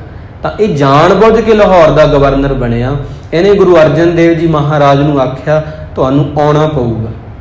तो गुरु साहब जी फिर सतगुरु जी उदों 11 साल दे सी, 6वें पातशाह गुरु हरगोबिंद साहिब जी महाराज। तो गुरु साहब जी नूं 11 सालां दिआं नूं गद्दी दित्ती महाराज ने। 5वें पातशाह जी ने अपने सुपुत्र नूं जोग समझ के गद्दी दे। तो 11 साल का एक जिवें आपां कहने बच्चा हुंदा, 11 साल की उम्र सी उन्हां दी सिर्फ। तो वो सब कुछ छड्ड के उत्थे इन्ना सोहना हरमंदर साहिब महाराज ने बनाया। तरन ताਰਨ नगर जिहड़ा गुरु साहब दे वसाया होया, गुरु अर्जन देव जी का। गुरु ग्रंथ साहिब जी की संपादना, सारे गुरुआं की बाणी इकट्ठी करनी, 2000 ते लगभग इन्हां दे 312 शब्द आ गुरु अर्जन देव जी महाराज दे। सब तो वध बाणी गुरु अर्जन देव जी की गुरु ग्रंथ साहिब जी विच इन्हां दी दर्ज आ। तां इह भगतां दी बाणी नूं इकट्ठा करना, इकत्तर करना बहुत वड्डा कारज सीगा। जिहड़ा हरमंदर साहिब दे विच भाई गुरदास जी लिखारी बने, इन्ने सोहणे सोहणे कारज करके जाना पिया महाराज नूं। 5 सिख महाराज दे नाल जांदे आ, ते भाई जेठा जी, उस वक्त भाई पुराणा जी, भाई पैड़ा जी, भाई लंगाह जी ते भाई विधि चंद जी, 5 सिखां नूं नाल लैके महाराज लाहौर गए। लाहौर दे विच जदों गए ना, उस वक्त चंदू जिहड़ा सी वो कहण लगा गुरु साहब जी नूं मैनूं सौंप दो, 2 लाख रुपया जिहड़ा तुसीं कहने हो ना मैं दवा दूंगा। ਇਹਦੇ ਵਿੱਚ ਚੰਦੂ ਦੀ ਚਾਲ ਸੀਗੀ कि 2 ਲੱਖ रुपया मैं पक्का दवा दूंगा, तो नाले मैं आपदी धी का रिश्ता इन्हां दे करके ही रहूँगा, मैं वो भी मनवा लूँगा। तो धक्के नाल इतिहासकार कहते अपनी हवेली विच लै गया, पर ਇਹਦੇ ਵਿੱਚ ਜਿਹੜੀ ਇਹਦਾ प्रमुख जिहड़ा सीगा साजिश करता, तो वो अहमद जिहड़ा सीगा सरहंदी, तो वो असली ਇਹਦਾ साजिश करता। जहांगीर शराबी सी, ਉਹਨੂੰ भी कोई पता नहीं सीगा बाला, ਉਹਨੂੰ सिर्फ शराब ते कबाब ना मतलब आ। भाई वीर सिंह जी लिखते आ, ਉਹਨੂੰ बिल्कुल भी नहीं पता। ਉਹਨੂੰ 6 महीने होया हजे बैठिया नूं, हाँ ਉਹਦੇ ਵਿੱਚ ਇਨਵੋਲਵ ਇਉਂ ਹੁੰਦਾ ਉਹ ਕਿਉਂਕਿ ਉਹਨੂੰ ਸ਼ਰਾਬ ਪੀਣ ਕਰਕੇ ਉਹਦੀ ਮੱਤ ਮਾਰੀ ਰਹਿੰਦੀ ਹੈ। ਉਦੋਂ ਜਿਹੜੀ ਮਰਜ਼ੀ ਚੀਜ਼ 'ਤੇ ਦਸਤਖਤ ਕਰਵਾ ਲਓ, ਤਾਂ ਉਦੋਂ ਉਹ ਦਸਤਖਤ ਕਰਵਾਏ ਗਏ ਕਿ ਇਹ ਗੁਰੂ ਅਰਜਨ ਦੇਵ ਜੀ ਦੀ ਜਿਹੜੀ ਝੂਠ ਦੀ ਦੁਕਾਨ ਚੱਲਦੀ ਆ ਇਹ ਆਪਾਂ ਬੰਦ ਕਰਾਉਣੀ ਹੈ। ਇੰਨੇ ਭੈੜੇ ਸ਼ਬਦ ਉਹਨਾਂ ਵਰਤੇ ਆ, ਤਾਂ ਉਹਨੂੰ ਆਪਾਂ ਸਟੇਜ 'ਤੇ ਬੋਲ ਵੀ ਨਹੀਂ ਸਕਦੇ। ਕਈ ਵਾਰ ਕਈਆਂ ਦੇ ਹਿਰਦੇ ਹੁੰਦੇ ਆਪਾਂ ਨਹੀਂ ਸੁਣ ਸਕਦੇ, ਨਾ ਹੀ ਮੈਂ ਬੋਲ ਸਕਦਾ ਵੀ ਉਹਨਾਂ ਨੇ ਇੱਦਾਂ ਇੱਦਾਂ ਲਿਖਿਆ, ਤਾਂ ਬਹੁਤ ਅਪਸ਼ਬਦ ਉਹਨਾਂ ਵਰਤੇ। ਗੁਰੂ ਸਾਹਿਬ ਜੀ ਨੂੰ ਫਿਰ ਚੰਦੂ ਪਹਿਲੇ ਦਿਨ ਕੀ ਕੀਤਾ, ਤੇ 5 ਦਿਨ ਮਹਾਰਾਜ ਨੂੰ ਉੱਥੇ ਰੱਖਿਆ ਗਿਆ। ਪਹਿਲੇ ਦਿਨ ਤਾਂ ਉਹਨਾਂ ਨੂੰ ਉਹਨਾਂ ਦੇ ਸਿੱਖਾਂ ਨਾਲੋਂ ਅੱਡ ਕੀਤਾ। ਮਹਾਰਾਜ ਨੇ ਜਿਹੜੇ 5 ਸਿੱਖ ਆਏ ਸੀਗੇ, ਭਾਈ ਬਿਧੀ ਚੰਦ, ਭਾਈ ਪੁਰਾਣਾ ਜੀ, ਭਾਈ ਲੰਗਾਹ ਜੀ, ਭਾਈ ਪੈੜਾ ਜੀ, ਭਾਈ ਜੇਠਾ ਜੀ, ਇਹਨਾਂ ਸਾਰਿਆਂ ਨੂੰ ਮਹਾਰਾਜ ਨਾਲੋਂ ਵੱਖ ਕਰਤਾ। ਗੁਰੂ ਸਾਹਿਬ ਜੀ ਨੂੰ ਚੰਦੂ ਆਪਣੀ ਉਹ ਹਵੇਲੀ ਜਿਹੜੀ ਸੀ ਬਣੀ ਹੋਈ ਉਹਦੇ ਵਿੱਚ ਲੈ ਗਏ। ਦੂਜੇ ਦਿਨ ਉਹਨੇ ਮਹਾਰਾਜ ਨੂੰ ਇਸ ਤਰ੍ਹਾਂ ਡਰਾਉਣਾ ਚਾਹਿਆ, ਕਹਿਣ ਲੱਗਾ ਵੀ ਤੁਸੀਂ ਇਹ ਜਿਹੜਾ ਮੇਰਾ ਹੁਕਮ ਆ ਨਾ ਮੰਨ ਲਓ। ਗੁਰੂ ਸਾਹਿਬ ਜੀ ਦੇ ਬਹੁਤ ਝੂਠੇ ਇਲਜ਼ਾਮ ਵੀ ਲੱਗਦੇ ਨੇ। ਉਹਦੇ ਵਿੱਚੋਂ ਇੱਕ ਇਹ ਇਲਜ਼ਾਮ ਵੀ ਉਹਨਾਂ ਲਾਇਆ ਸੀ ਕਿ ਦੇਖੋ ਜਹਾਂਗੀਰ ਬਾਦਸ਼ਾਹ, ਤੁਹਾਡਾ ਜਿਹੜਾ ਪੁੱਤਰ ਆ ਖੁਸਰੋ, ਉਹਦਾ ਨਾਮ ਸੀ ਖੁਸਰੋ, ਤੇ ਉਹਨੂੰ ਭੜਕਾਉਣ ਵਾਲੇ ਗੁਰੂ ਅਰਜਨ ਦੇਵ ਜੀ ਆ। ਕਿਉਂਕਿ ਜਦੋਂ ਬਾਗੀ ਹੋ ਕੇ, ਕਿਉਂਕਿ ਉਹਨੇ ਸਾਫ਼ ਕਹਿਤਾ ਸੀ ਪਿਤਾ ਜੀ ਤੁਸੀਂ ਸ਼ਰਾਬ ਪੀ ਰਹੇ ਹੋ ਤੇ ਮਾਤਾ ਜੀ ਨੂੰ ਚਲਾਉਣਾ ਨਹੀਂ ਆਉਂਦਾ, ਜੋ ਰਾਜ ਆ ਭਾਗ ਇਹਨਾਂ ਨੂੰ ਚਲਾਉਣਾ ਨਹੀਂ ਆਉਂਦਾ। ਨੂਰੇ ਜਹਾਂ ਸੀ ਉਹਨਾਂ ਦੇ ਮਾਤਾ ਜੀ ਦਾ ਨਾਂ। ਕਹਿੰਦੇ ਇਹਨਾਂ ਨੂੰ ਵੀ ਨਹੀਂ ਚਲਾਉਣਾ ਆਉਂਦਾ, ਤੁਸੀਂ ਸ਼ਰਾਬ ਪੀ ਕੇ ਬਹਿ ਜਾਂਦੇ ਹੋ, ਇਸ ਤਰ੍ਹਾਂ ਇਹ ਰਾਜ ਮੈਨੂੰ ਦੇ ਦਿਓ। ਖੁਸਰੋ ਨੇ ਕਿਹਾ ਸੀ ਪਿਤਾ ਜੀ ਇਹ ਰਾਜ ਮੈਨੂੰ ਦੇ ਦਿਓ, ਮੈਂ ਇਹਨੂੰ ਸਹੀ ਤਰੀਕੇ ਨਾਲ ਚਲਾਊਂਗਾ। ਲੋਕ ਜਿਹੜੇ ਨੇ ਉਹਨਾਂ ਦਾ ਵਿਸ਼ਵਾਸ ਨਹੀਂ ਬਣ ਪਾ ਰਿਹਾ। ਤਾਂ ਇਹਨੇ ਆਖਿਆ, ਇਹਨੇ 8-10 ਗਾਲਾਂ ਕੱਢੀਆਂ। ਜਹਾਂਗੀਰ ਨੇ ਸ਼ਰਾਬ ਪੀਤੀ ਸੀ, ਸੈਨਿਕਾਂ ਨੂੰ ਕਹਿੰਦਾ ਇਹਨੂੰ ਫੜ ਕੇ ਕਤਲ ਕਰ ਦਿਓ। ਉਦੋਂ ਖੁਸਰੋ ਗੁਰੂ ਅਰਜਨ ਦੇਵ ਜੀ ਮਹਾਰਾਜ ਕੋਲ ਆਇਆ। ਕਈ ਮੰਨਦੇ ਆ, ਕਈ ਨਹੀਂ ਮੰਨਦੇ, ਕਈ ਕਹਿੰਦੇ ਇੱਕ ਦੋਸ਼ ਆ। ਤੇ ਉਹਨੇ ਆ ਕੇ ਆਖਿਆ ਮਹਾਰਾਜ ਮੇਰੇ ਨਾਲ 40 ਹੋਰ ਵਿਅਕਤੀ, ਅਸੀਂ ਭੁੱਖੇ ਆ, ਸਾਨੂੰ ਸ਼ਰਨ ਲਓ। ਗੁਰੂ ਸਾਹਿਬ ਜੀ ਨੇ ਆਖਿਆ, ਭਾਈ ਵੀਰ ਸਿੰਘ ਜੀ ਲਿਖਦੇ ਆ ਵੀ ਇਸ ਸਭ ਕੁਝ ਖੁੱਲ੍ਹਾ, ਇਹਦੇ 4 ਦਰਵਾਜ਼ੇ ਆ, ਤੁਸੀਂ ਰਹਿ ਸਕਦੇ ਹੋ, ਪ੍ਰਸ਼ਾਦਾ ਛਕ ਸਕਦੇ ਹੋ। ਗੁਰੂ ਸਾਹਿਬ ਜੀ ਨੇ ਉਹਨੂੰ ਪ੍ਰਸ਼ਾਦਾ ਛਕਾਇਆ। ਕਈ ਮੰਨਦੇ ਨੇ ਗੱਲ, ਕਈ ਨਹੀਂ। ਕਈ ਕਹਿੰਦੇ ਇਲਜ਼ਾਮ ਆ ਮਹਾਰਾਜ ਤੇ, ਪਰ ਭਾਈ ਵੀਰ ਸਿੰਘ ਜੀ ਕਹਿੰਦੇ ਆ ਗੁਰੂ ਘਰੇ ਕੋਈ ਆ ਜੇ ਗੁਰੂ ਸਾਹਿਬ ਕਦੇ ਨਹੀਂ ਮਨਾ ਕਰਨਗੇ, ਭਾਵੇਂ ਉਹ ਜਹਾਂਗੀਰ ਦਾ ਪੁੱਤਰ ਹੀ ਆ। ਤੇ ਇਸ ਤਰ੍ਹਾਂ ਉਹ ਭਾਈ ਵੀਰ ਸਿੰਘ ਨੂੰ ਆਪਾਂ ਜ਼ਿਆਦਾ ਸਹੀ ਲੈਂਦੇ ਹਾਂ, ਕਿਉਂਕਿ ਉਹਨਾਂ ਦੀਆਂ ਲਿਖਤਾਂ ਹੋਰਾਂ ਨਾਲੋਂ ਜ਼ਿਆਦਾ ਵਧੀਆ ਤੇ ਉਹਨਾਂ ਦੀਆਂ ਉੱਚੀਆਂ ਸੁੱਚੀਆਂ ਨੇ। ਤਾਂ ਉਹ ਕਹਿੰਦੇ ਵੀ ਜੋ ਕਹਿੰਦੇ ਵੀ ਗੁਰੂ ਸਾਹਿਬ ਨੇ ਉਹਦੇ ਮੱਥੇ ਤੇ ਤਿਲਕ ਲਾਇਆ ਜਾਂ ਪੈਸੇ ਦਿੱਤੇ, ਉਹ ਕਹਿੰਦੇ ਇਹ ਗੱਲ ਨਹੀਂ ਮੈਂ ਮੰਨਦਾ, ਪਰ ਗੁਰੂ ਸਾਹਿਬ ਆਏ ਹੋਏ ਨੂੰ ਪ੍ਰਸ਼ਾਦਾ ਛਕਾਉਣਗੇ ਹੀ ਛਕਾਉਣਗੇ, ਰੋਕਣਗੇ ਨਹੀਂ। ਤਾਂ ਜਹਾਂਗੀਰ ਕਹਿਣ ਲੱਗਾ ਮੇਰਾ ਜਿਹੜਾ ਬਾਗੀ ਪੁੱਤ ਆ ਉਹਨੂੰ ਗੁਰੂ ਅਰਜਨ ਦੇਵ ਜੀ ਨੇ ਪਨਾਹ ਦਿੱਤੀ ਹੈ ਤੇ ਇਹਨਾਂ ਨੂੰ ਸਜ਼ਾ ਹੋਊਗੀ ਹੋਊਗੀ। ਤਾਂ ਪਹਿਲੇ ਦਿਨ ਮਹਾਰਾਜ ਨੂੰ ਸਿੱਖਾਂ ਨਾਲੋਂ ਅਲੱਗ ਕੀਤਾ। ਦੂਜੇ ਦਿਨ ਦੇਗ ਦੇ ਵਿੱਚ ਉਬਾਲਿਆ ਗਿਆ, ਸਿੱਧਾ ਹੀ ਨਹੀਂ ਤੱਤੀ ਤਵੀ ਤੇ ਬਿਠਾਇਆ ਉਹਨਾਂ ਨੇ, ਤੇ ਪੂਰਾ ਜਿਹੜਾ ਦੇਗ ਦੇ ਵਿੱਚ ਪਾਣੀ ਉਬਾਲ ਕੇ ਗੁਰੂ ਸਾਹਿਬ ਜੀ ਨੂੰ ਉਹਦੇ ਵਿੱਚ ਬਿਠਾ ਦਿੱਤਾ। ਕਹਿਣ ਲੱਗੇ ਇਹ ਸਜ਼ਾ ਇੱਦਾਂ ਦੀ ਆ, ਇਹਨੂੰ ਜੇ ਚਮੜੀ ਉੱਪਰੋਂ ਹੋ ਗਈ ਨਾ ਖਰਾਬ, ਉਹ ਠੀਕ ਕਰ ਦਾਂਗੇ, ਤੁਸੀਂ ਦੱਸ ਦਿਓ, ਮੰਨ ਜਾਓ। ਪਹਿਲਾਂ ਉਹਨਾਂ ਨੇ ਡਰਾਇਆ ਮਹਾਰਾਜ ਨੂੰ। ਗੁਰੂ ਸਾਹਿਬ ਜੀ ਕਹਿਣ ਲੱਗੇ ਇਹ ਹੋਣਾ ਨਹੀਂ, ਜੋ ਤੁਸੀਂ ਕਹਿ ਰਹੇ ਹੋ ਨਾ ਵੀ ਸਾਡੇ ਧਾਰਮਿਕ ਗ੍ਰੰਥ ਜਿਹੜੇ ਸ਼੍ਰੀ ਗੁਰੂ ਗ੍ਰੰਥ ਸਾਹਿਬ ਜੀ ਵਿੱਚ ਆ, ਪਹਿਲੀ ਸ਼ਰਤ ਇਹ ਸੀ ਕਿ ਉਹਦੇ ਵਿੱਚ ਹਜ਼ਰਤ ਮੁਹੰਮਦ ਸਾਹਿਬ ਦਾ ਨਾਂ ਲਿਖੋ, ਦਰਜ ਕਰੋ। ਮਹਾਰਾਜ ਕਹਿਣ ਲੱਗੇ ਉਹ ਸਤਿਕਾਰਯੋਗ ਆ, ਪਰ ਉਹਨਾਂ ਦਾ ਨਾਂ ਨਹੀਂ ਦਰਜ ਹੋ ਸਕਦਾ। ਪਤਾ ਕਿਉਂ? ਇਹ ਉਹ ਗੁਰਬਾਣੀ ਹੈ ਜਿਹਦੇ ਵਿੱਚ ਸਾਡਾ ਵੀ ਕੁਝ ਨਹੀਂ। ਇਹ ਜੈਸੀ ਮੈਂ ਆਵੇ ਖਸਮ ਕੀ ਬਾਣੀ, ਤੈਸੜਾ ਕਰੀ ਗਿਆਨ ਵੇ ਲਾਲੋ। ਹੁਣ ਆਪੋ ਬੋਲ ਨਾ ਜਾਣਦਾ ਮੈਂ ਕਹਿਆ ਸਭ ਹੁਕਮਾਓ ਜੀਓ। ਮਹਾਰਾਜ ਕਹਿੰਦੇ ਇਹਦੇ ਵਿੱਚ ਤਾਂ ਉਹਨਾਂ ਦੇ ਬੋਲ ਦਰਜ ਆ ਜਿਹੜੇ ਆਪ ਨਹੀਂ ਬੋਲੇ। ਇੱਕ ਫਿਰਕੇ ਦੀ ਅਸੀਂ ਉਸਤਤ ਨਹੀਂ ਕਰ ਸਕਦੇ। ਪਹਿਲੀ ਸ਼ਰਤ ਮਹਾਰਾਜ ਨੇ ਉਹਨਾਂ ਦੀ ਕੱਟਦੀ ਕਿ ਗੁਰੂ ਸਾਹਿਬ ਦੀ ਬਾਣੀ ਵਿੱਚ ਤੁਹਾਡਾ ਜੋ ਪੈਗੰਬਰ ਆ ਉਹਦਾ ਨਾਂ ਨਹੀਂ ਮੈਂ ਦਰਜ ਕਰ ਸਕਦਾ। ਇਹ ਕਿਉਂਕਿ ਰੱਬ ਦੇ ਨਾਲ ਗੱਲਾਂ ਨੇ, ਤਾਂ ਦੂਜੀ ਗੱਲ ਇਹਦੇ ਵਿੱਚ ਹੋ ਹੀ ਨਹੀਂ ਸਕਦੀ। ਕੱਲ੍ਹ ਨੂੰ ਤੁਸੀਂ ਕਹੋਗੇ ਹੋਰ ਚੀਜ਼ ਇਹਦੇ ਵਿੱਚ ਜੋੜੋ, ਇਸ ਤਰ੍ਹਾਂ ਮਹਾਰਾਜ ਉੱਥੇ ਰੁਕ ਜਾਂਦੇ ਆ। ਦੂਜੀ ਸ਼ਰਤ ਫਿਰ ਚੰਦੂ ਕਹਿੰਦਾ ਚਲੋ ਇਹ ਠੀਕ ਆ, ਫਿਰ ਮੇਰੀ ਜਿਹੜੀ ਧੀ ਆ ਜਿਹਦਾ ਰਿਸ਼ਤਾ ਤੁਸੀਂ ਮੋੜ ਕੇ ਗਰੀਬ ਪਰਿਵਾਰ ਨਾਲ ਜੋੜ ਲਿਆ, ਤੇ ਹੁਣ ਤੁਸੀਂ ਮੇਰੇ ਨਾਲ ਫਿਰ ਜੋੜੋ ਰਿਸ਼ਤਾ। ਮੇਰੀ ਨੱਕ ਵੱਢੀ ਜਾਂਦੀ, ਇੱਦਾਂ ਨੱਕ ਕੱਟੀ ਜਾਂਦੀ ਆ। ਗੁਰੂ ਸਾਹਿਬ ਕਹਿੰਦੇ ਤੂੰ ਬਾਬੇ ਨਾਨਕ ਦੇ ਘਰ ਨੂੰ ਮੋਰੀ ਕਿਹਾ ਨਾ, ਆਪਦੇ ਆਪ ਨੂੰ ਚੁਬਾਰਾ ਕਿਹਾ, ਹੁਣ ਨਹੀਂ ਇਹ ਹੋਣਾ। ਇਹ ਸੰਗਤਾਂ ਦਾ ਹੁਕਮ ਆ। ਸ਼ਾਂਤੀ ਦੇ ਪੁੰਜ ਉੱਥੇ ਮਹਾਰਾਜ ਕਹਿ ਰਹੇ ਆ ਕਿ ਅਸੀਂ ਬਚਨ ਦੇ ਪੱਕੇ ਹਾਂ, ਜੋ ਕਹਿਤਾ ਸੋ ਕਹਿਤਾ, ਹੁਣ ਇਹ ਹੋਣਾ ਨਹੀਂ, ਹੁਣ ਤੂੰ ਜੋ ਮਰਜ਼ੀ ਕਰ ਲੈ। ਉੱਥੇ ਮਹਾਰਾਜ ਸ਼ਬਦ ਵਰਤਦੇ ਆ, ਸੂਰਬੀਰ ਬਚਨ ਕੇ ਬਲੀ। ਕਹਿੰਦੇ ਚੰਦੂ ਤੈਨੂੰ ਪਤਾ ਨਹੀਂ ਕਿ ਜਿਹੜੇ ਸੂਰਬੀਰ ਹੁੰਦੇ ਆ ਉਹ ਬਚਨਾਂ ਦੇ ਪੱਕੇ ਹੁੰਦੇ ਆ, ਤੇ ਮੈਂ ਤੈਨੂੰ ਵਾਰ-ਵਾਰ ਕਹਿ ਰਿਹਾ ਇਹ ਹੋਣਾ ਨਹੀਂ, ਜੋ ਤੂੰ ਮਰਜ਼ੀ ਕਰ ਲੈ। ਇਸ ਤਰ੍ਹਾਂ ਫਿਰ ਪਹਿਲੇ ਦਿਨ ਸਿੱਖਾਂ ਨੂੰ ਅਲੱਗ ਕੀਤਾ, ਦੂਜੇ ਦਿਨ ਦੇਗ 'ਚ ਉਬਾਲਿਆ, ਤੀਜੇ ਦਿਨ ਗਰਮ ਗਰਮ ਰੇਤਾ ਕਰਕੇ ਪੂਰਾ ਜਦੋਂ ਭੁੱਜ ਗਿਆ ਇੱਦਾਂ, ਉਦੋਂ ਫਿਰ ਮਹਾਰਾਜ ਦੇ ਸਰੀਰ ਤੇ ਸੋਹਣਿਆਂ ਦੇ ਸੁਲਤਾਨ ਦੇ ਪਾਇਆ ਗਿਆ ਤੀਜੇ ਦਿਨ।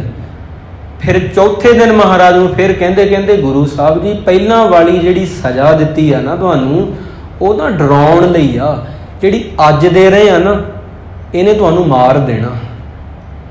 ਤਾਂ ਇੱਕ ਫੌਜੀ, ਜਿਵੇਂ ਫੌਜੀਆਂ ਦੀ ਪਲਟਨ ਹੁੰਦੀ ਆ, ਉਹਦੇ ਤੇ ਰੋਟੀ ਪੱਕਦੀ ਹੁੰਦੀ ਹੈ, ਇੱਕ ਤਵੀ ਹੁੰਦੀ ਬਹੁਤ ਵੱਡੀ, ਉਹ ਉੱਥੇ ਯੂਜ਼ ਕੀਤੀ ਗਈ, ਉਹ ਵਰਤੀ ਗਈ।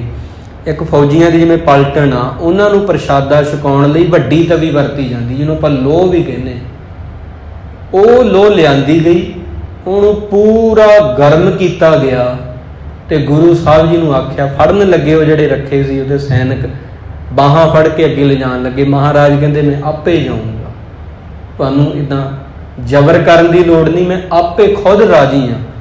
ਤਾਂ ਤੇਰਾ ਕੀਆ ਮੀਠਾ ਲਾਗੇ, ਹਰ ਨਾਮ ਪਦਾਰਥ ਨਾਨਕ ਮੰਗੇ। ਇਹ ਕਹਿੰਦੇ ਹੋਏ ਗੁਰੂ ਸਾਹਿਬ ਜੀ ਜੋ ਤੱਤੀ ਤਵੀ ਵੱਲ ਹੁੰਦੇ ਆ ਰਵਾਨਾ, ਉਦੋਂ 2-3 ਸਕਿੰਟ ਲਈ ਰੁਕਦੇ ਆ, ਤੇ ਚੰਦੂ ਨੂੰ ਲੱਗਾ ਇਹਨਾਂ ਦਾ ਮਨ ਬਦਲ ਗਿਆ। ਕਹਿਣ ਲੱਗਾ ਪਾਤਸ਼ਾਹ ਜੀ ਮੈਨੂੰ ਪਤਾ ਸੀ ਤੁਸੀਂ ਬਦਲੋਗੇ, ਇਹ ਲੋਹ ਬਹੁਤ ਗਰਮ ਆ, ਇਹ ਤਵੀ ਜਿਹੜੀ ਆ ਬਹੁਤ ਗਰਮ ਆ, ਮੈਨੂੰ ਪਤਾ ਸੀ ਹੁਣ ਵੀ ਮੁੜਿਆ ਉਹ ਜਿਹੜੇ ਸਰੀਰ ਤੇ ਛਾਲੇ ਪਾਇਆ ਉਹ ਤੇ ਅਸੀਂ ਵੈਦ ਤੋਂ ਠੀਕ ਕਰਵਾ ਦਾਂਗੇ, ਤੁਸੀਂ ਮੁੜ ਆਓ ਹੁਣ ਵੀ ਸਮਾਂ। ਮਹਾਰਾਜ ਕਹਿੰਦੇ ਮੈਂ ਇਹ ਕਹਿਣ ਲਈ ਤੈਨੂੰ ਰੁਕਿਆ, ਤੇਰੀ ਇਹ ਜਿਹੜੀ ਤਵੀ ਆ ਨਾ ਉਹਦੇ ਵਿੱਚ ਉਹ ਰੰਗ ਹੀ ਹੈ ਨਹੀਂ ਜਿਹੜੀ ਮੈਨੂੰ ਸ਼ਹੀਦ ਕਰ ਸਕੇ। ਤੇਰੀ ਤਵੀ ਦਾ ਹਜੇ ਰੰਗ ਜਿਹੜਾ ਹੈ ਇਹਨੂੰ, ਉਹ ਰੰਗ ਹੀ ਹੈ ਨਹੀਂ ਇਹਦੇ ਵਿੱਚ, ਤਵੀ ਦੇ ਰੰਗ ਵਿੱਚ। ਤੂੰ ਕਹਿੰਦਾ ਲਾਲ ਕਰਤੀ, ਇੱਦਾਂ ਪੂਰੀ ਤਪਾਤੀ। ਮਹਾਰਾਜ ਕਹਿੰਦੇ ਮੈਂ ਦੇਖ ਰਿਹਾ ਇਹਦੇ ਵਿੱਚ ਉਹ ਰੰਗ ਹੀ ਹੈ ਨਹੀਂ, ਇਹ ਤਾਕਤ ਹੀ ਹੈ ਨਹੀਂ ਜਿਹੜੀ ਮੈਨੂੰ ਸ਼ਹੀਦ ਕਰ ਸਕੇ। ਗੁਰੂ ਸਾਹਿਬ ਨੇ ਸ਼ਬਦ ਵਰਤੇ। ਇਹ ਕਹਿ ਕੇ ਫਿਰ ਉੱਥੇ ਉਹ ਤੱਤੀ ਤਵੀ ਤੇ ਸਜਦੇ ਆ, ਤੇ ਪੈਰ ਜਿਹੜੇ ਪੈਰਾਂ ਦਾ ਮਾਸ ਆ ਮਹਾਰਾਜ ਦਾ ਉਹਦੇ ਨਾਲ ਹੀ ਇੱਦਾਂ ਲੱਗ ਜਾਂਦਾ। ਉਸ ਵਕਤ ਤੋਂ ਕਹਿੰਦਾ ਹੈ ਜੋ ਸਾਹਮਣੇ ਦੁਸ਼ਟ ਆ, ਜਲਾਦ ਆ, ਉਹਨੂੰ ਕਹਿੰਦੇ ਕਿ ਕੜਛੇ ਭਰ ਕੇ ਇਹਨਾਂ ਦੇ ਉੱਪਰੋਂ ਹੁਣ ਰੇਤਾ ਪਾ। ਫਿਰ ਉਹ ਪਾਉਂਦਾ ਹੈ ਰੇਤਾ। ਤਾਂ ਉਹ ਜਿਹੜਾ ਰੇਤਾ ਪਾਉਣ ਵਾਲਾ ਜਲਾਦ ਸੀ, ਪਹਿਲੀ ਵਾਰ ਉਹਦੇ ਨਾਲ ਇਹ ਹੋਇਆ, ਉਹਦਾ ਨਾਮ ਸੀ ਗੁਰਦਿੱਤਾ ਪੜਪੁੰਜਾ। ਇਹ ਸ਼ਬਦ ਉਹਦੇ ਲਈ ਉਹਦੇ ਨਾਮ ਵਰਤਦੇ ਆ ਲੇਖਕ ਜਿਹੜੇ ਇਹ ਨਾਮ ਰੱਖਦੇ ਆ। ਉਹ ਰੋ ਪਿਆ ਉਸ ਦਿਨ, ਨਾਲੇ ਉਹ ਮਹਾਰਾਜ ਤੇ ਰੇਤਾ ਪਾ ਰਿਹਾ, ਤੇ ਇੱਕ ਜਿਹੜਾ ਕੜਛਾ ਹੁੰਦਾ ਜਿਹਦੇ ਨਾਲ ਆਪਾਂ ਪਾਉਂਦੇ ਆ ਰੇਤਾ ਉਹਨਾਂ ਕੋਲ ਹੁੰਦਾ, ਉਹ ਹੱਥੋਂ ਡਿੱਗ ਪਿਆ ਉਹਦੇ, ਤੇ ਉਹ ਸਾਹਮਣੇ ਖੜਾ ਹੋਇਆ ਚੰਦੂ ਕਹਿ ਰਿਹਾ ਕਿ ਇਹ ਤੂੰ ਕੀ ਕਰ ਰਿਹਾ, ਜਿਹੜਾ ਅਹਿਮਦੋ ਜਿਹੜਾ ਸਰਹੰਦੀ ਆ, ਵੀ ਤੂੰ ਸਹੀ ਤਰ੍ਹਾਂ ਆਪਦਾ ਕੰਮ ਕਰ, ਤੈਨੂੰ ਜਦੋਂ ਪੈਸੇ ਅਸੀਂ ਦਿੱਤੇ ਆ ਤੇ ਸਹੀ ਤਰ੍ਹਾਂ ਪਾ। ਉਹ ਰੋ ਰਿਹਾ। ਮਹਾਰਾਜ ਨੂੰ ਕਹਿੰਦੇ ਤੂੰ ਰੋਣਾ ਕਿਉਂ ਆ? ਗੁਰੂ ਸਾਹਿਬ ਨੂੰ ਪੁੱਛਦੇ ਆ।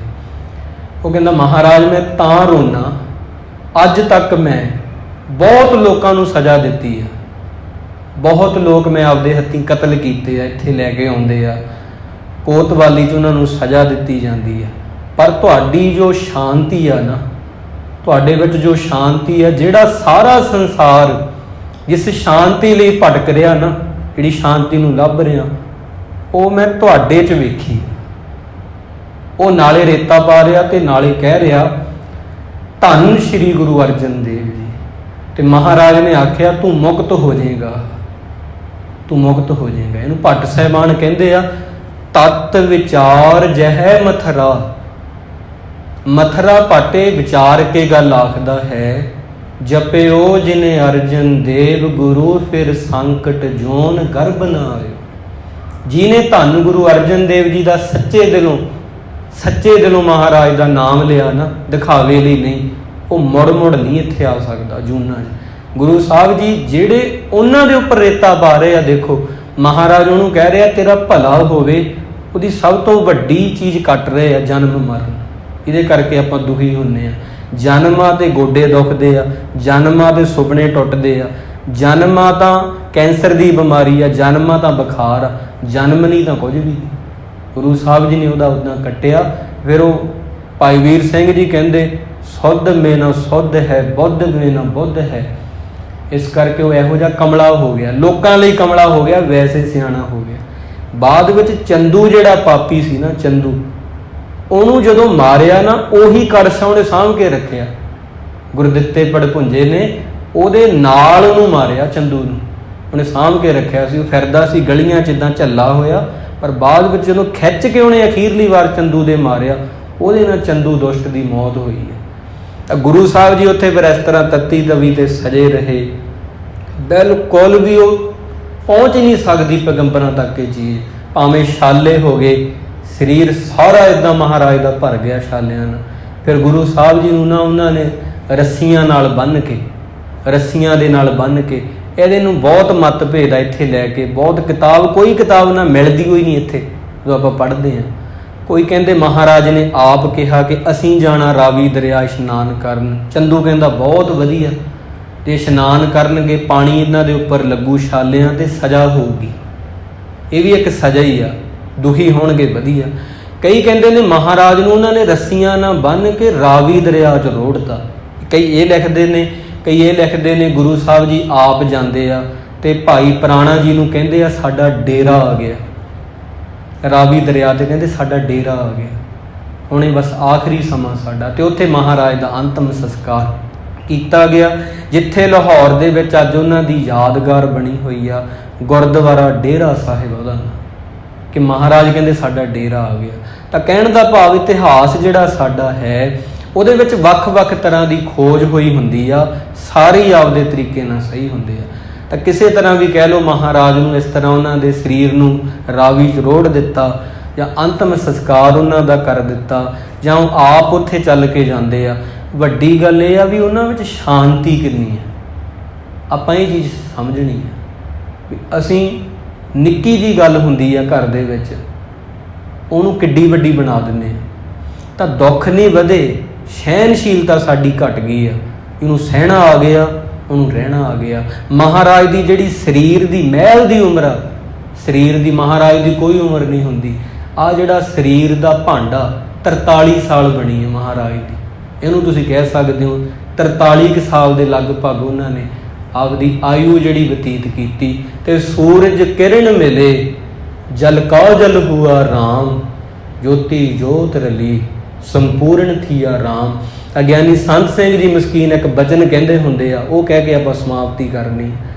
ਕਹਿੰਦੇ ਹੁੰਦੇ ਨੇ ਕਿ ਇੱਕ ਸੋਨੇ ਦਾ ਪਿਆਲਾ ਹੈ, ਸੋਨੇ ਦਾ ਪਿਆਲਾ ਬਹੁਤ ਵਜਨ ਵਾਲਾ ਪੱਥਰ ਆ, ਬਹੁਤ ਵਜਨ ਵਾਲਾ, ਬਹੁਤ ਜ਼ੋਰ ਨਾਲ ਆਪਾਂ ਸੋਨੇ ਦੇ ਪਿਆਲੇ ਤੇ ਮਾਰੀਏ, ਮੰਨਦੇ ਆ, ਕਹਿੰਦੇ ਮੈਂ ਮੰਨਦਾ ਕਿ ਸੋਨੇ ਦਾ ਪਿਆਲਾ ਟੁੱਟ ਜੂਗਾ, ਪਰ ਟੁੱਟ ਕੇ ਸੋਨੇ ਦੀ ਕੀਮਤ ਘਟਦੀ ਨਹੀਂ, ਪੱਥਰ ਦੀ ਤੋੜ ਕੇ ਸੋਨੇ ਦੇ ਪਿਆਲੇ ਨੂੰ ਕੀਮਤ ਵੱਧਦੀ ਨਹੀਂ। ਇਹ ਜਿਹੜੇ ਚੰਦੂ ਵਰਗੇ ਦੁਸ਼ਟ ਆ, ਜਹਾਂਗੀਰ ਵਰਗਾ ਸ਼ਰਾਬੀ ਰਾਜਾ ਹੈ ਕੋਈ ਵੀ ਆ, ਜਾਂ ਅਹਿਮਦ ਸਰਹੰਦੀ ਆ, ਜਾਂ ਜੋ ਸ਼ੇਖ ਫਰੀਦ ਬੁਖਾਰੀ ਆ, ਜਿੱਥੋਂ ਗੱਲ ਸ਼ੁਰੂ ਹੋਈ ਸੀ, ਜਿਨ੍ਹਾਂ ਨੇ ਅਕਬਰ ਨੂੰ ਮਰਵਾਇਆ ਬਾਦਸ਼ਾਹ ਨੂੰ, ਇਹ ਉਹ ਪੱਥਰ ਆ। ਇਹ ਸਾਰੇ ਇਹਨਾਂ ਨੇ ਗੁਰੂ ਅਰਜਨ ਦੇਵ ਜੀ ਨੂੰ ਤੋੜ ਕੇ ਸਮਝ ਲਿਆ ਵੀ ਸਾਡੀ ਕੀਮਤ ਵੱਧ ਜੂਗੀ, ਪਰ ਨਹੀਂ। ਪੱਥਰ ਤੋੜ ਦੇਵੇ ਸੋਨੇ ਦੇ ਪਿਆਲੇ ਨੂੰ, ਚਿਕਨਾਚੂਰ ਕਰ ਦੇਵੇ, ਪੱਥਰ ਦੀ ਕਦੇ ਕੀਮਤ ਨਹੀਂ ਵੱਧ ਸਕਦੀ।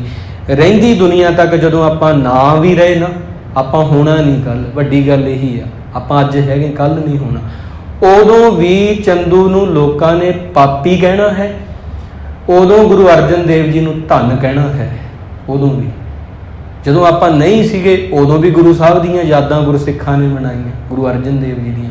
ਹੁਣ ਆਪਾਂ ਹੈਗੇ ਆ, ਤੇ ਇਹ ਜਿਹੜੀਆਂ ਆਪਾਂ ਛਬੀਲ ਲਗਾਉਂਦੇ ਆ, ਸਭ ਕੁਝ ਕਰਦੇ ਆ ਪਿਆਰਿਓ, ਜਦੋਂ ਆਪਾਂ ਪਿਆਰ ਦੇ ਨਾਲ, ਇਹ ਘਰ ਵਿੱਚ ਵੀ ਆਪਾਂ ਬਣਾ ਸਕਦੇ ਹਾਂ, ਦੁਕਾਨ ਤੇ ਜਾਓ ਲਿਆਓ, ਉਹਦੇ ਵਿੱਚ ਤੁਹਾਡਾ ਪਿਆਰ ਨਹੀਂ ਹੁੰਦਾ। ਇੱਥੇ ਜਿਹੜਾ ਆ ਸ਼ਰਬਤ ਬਣਨਾ, ਠੰਡੇ ਮਿੱਠੇ ਜਲ ਦੀ ਛਬੀਲ ਬਣਨੀ ਆ, ਜਾਂ ਗੁਰੂ ਕਾ ਲੰਗਰ ਤਿਆਰ ਹੋਣਾ, ਜੇ ਆਪਾਂ ਇੱਕ ਦੂਜੇ ਦੀ ਈਰਖਾ ਤੋਂ ਉੱਪਰ ਉੱਠ ਕੇ, ਮੈਂ ਤੁਹਾਨੂੰ ਇਹੀ ਵਾਰ-ਵਾਰ ਸੁਨੇਹਾ ਦਿੰਦਾ ਕਿ ਆਪਾਂ ਥੋੜ੍ਹੇ ਦਿਨਾਂ ਲਈ ਇੱਥੇ ਆਏ ਹੋਏ ਹਾਂ। ਜ਼ਿੰਦਗੀ ਬਹੁਤ ਛੋਟੀ ਆ, ਅਸੀਂ ਜਿਉਣ ਹੀ ਨਹੀਂ ਆਏ, ਅਸੀਂ ਮਰਨ ਵੀ ਆਏ ਹਾਂ ਇੱਥੇ। ਇਹ ਯਾਦ ਰੱਖੋ ਤੁਸੀਂ ਗੱਲ। ਆਹ ਸਾਰੀਆਂ ਚੀਜ਼ਾਂ ਭੁਲਾ ਦਿਓ। ਜੇ ਕੋਈ ਰੁੱਸਿਆ ਹੋਇਆ ਉਹਨੂੰ ਜਾ ਕੇ ਮਨਾ ਲਓ। ਜੇ ਕੋਈ ਰੁੱਸਿਆ ਹੋਇਆ ਨਾ ਤੁਹਾਡੇ ਨਾਲ, ਉਹਨੂੰ ਜਾ ਕੇ ਮਨਾ ਲਓ। ਉਡੀਕ ਰਿਹਾ। ਜੇ ਦੁਸ਼ਮਣੀ ਆ, ਕੋਈ ਦੁਸ਼ਮਣ ਆ, ਦੁਸ਼ਮਣ ਨੂੰ ਨਾ ਖਤਮ ਕਰੋ, ਦੁਸ਼ਮਣੀ ਨੂੰ ਖਤਮ ਕਰ ਦਿਓ। ਗੁਰੂ ਅਰਜਨ ਦੇਵ ਜੀ ਦੇ ਬਚਨ ਆ, ਸਭ ਕੋ ਮੀਤ ਹਮ ਆਪਣ ਕੀਨਾ। ਤਾਂ ਸਾਰੇ ਰਲ ਮਿਲ ਕੇ ਰਹੋ। ਜ਼ਿੰਦਗੀ ਬਹੁਤ ਛੋਟੀ ਆ ਆਪਣੀ, ਬਹੁਤ ਬਿਮਾਰੀਆਂ ਐਸੀਆਂ ਨੇ। ਅੱਜ ਬੰਦਾ ਮਿਲਦਾ, ਕੱਲ੍ਹ ਉਹਦਾ ਪਤਾ ਨਹੀਂ ਕੋਈ ਜੀ। ਇਸ ਤਰ੍ਹਾਂ ਤੁਸੀਂ ਸਾਰੇ ਗੱਲਾਂ ਵਸਾ ਲਓ ਦਿਲ 'ਚ। ਆਪਾਂ ਸੋਹਣਾ ਬਣਾਈਏ। ਪਿੰਡ ਗੁਰੂ ਗੋਬਿੰਦ ਸਿੰਘ ਜੀ ਦਾ ਵਾ, ਆਪਣੇ ਕਿਸੇ ਦਾ ਵੀ ਹੈ ਨਹੀਂ। ਇੱਥੇ ਹੀ ਉਹ ਆ ਕੇ ਪਿਆਰੇ ਜੀ ਸਜੇ ਸੀਗੇ, ਸੋਹਣਿਆਂ ਦੇ ਸੁਲਤਾਨ। ਉਹਨਾਂ ਨੇ ਅੰਮ੍ਰਿਤ ਛਕਾਇਆ ਸੀਗਾ ਸਾਨੂੰ। ਉਹਨਾਂ ਨੇ ਕਿਹਾ ਸੀ ਕਿ ਕੇਸ ਰੱਖੋ, ਇਹਨਾਂ ਨੂੰ ਕਤਲ ਨਾ ਕਰਵਾਓ। ਤਾਂ ਜਦੋਂ ਆਪਾਂ ਇਹ ਚੀਜ਼ਾਂ ਛੱਡ ਦਿੰਦੇ ਹਾਂ, ਉਦੋਂ ਬਸ ਗੁਰੂ ਤੋਂ ਮੁੱਖ ਮੋੜਦੇ ਹਾਂ। ਇਹ ਸਾਰੀਆਂ ਚੀਜ਼ਾਂ ਮਹਾਰਾਜ ਬਸ ਹੁਣ ਹੋਰ ਨਹੀਂ ਬੋਲਿਆ ਜਾਣਾ ਸੰਗਤ ਜੀ।